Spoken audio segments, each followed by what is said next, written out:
হিসেব খাবে না ফলটা আলাপ করে বাবা হয়তো না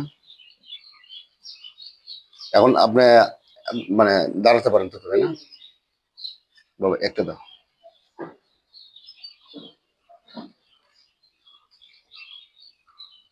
আজকে আপনার দ্বিতীয় ব্যান্ডেজ করা হবে বুঝছেন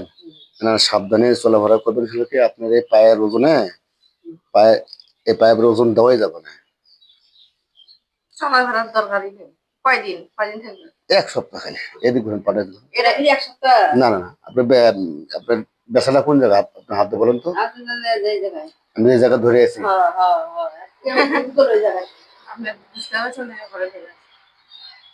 বাবা গো আমি না বুঝলে কে বলবি যাক আলহামদুলিল্লাহ আমি যে গত 3 দিন আগে আপনার যে ট্রিটমেন্ট দিয়েছিলাম ইনশাল্লাহ আল্লাহ পাক যে আপনাকে সুস্থ করছে এটাই আল্লাহ কাছে লাখ লাখ শুকরিয়া আদায় করবেন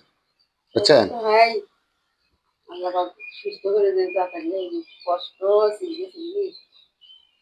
আর কিন্তু আপনার কিন্তু পানি ভরান যাবে না বুঝছেন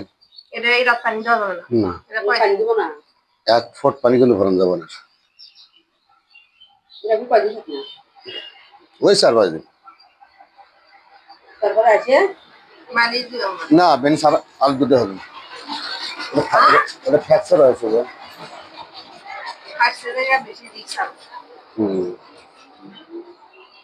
ওটা ফাটে গেছে না না না এই পড়বে 10 দিন লাগবে 10 দিন লাগবে সুস্থ আছে বাবা অকাম কোনো হচ্ছে সেকেন্ডের মধ্যে সময় না আমারও হয়েছিল আমি আপনার বাসা থেকে চিকিৎসা করেছিলাম অনেক বছর আগে 5-6 বছর একটু দাঁড়ান তো দেখি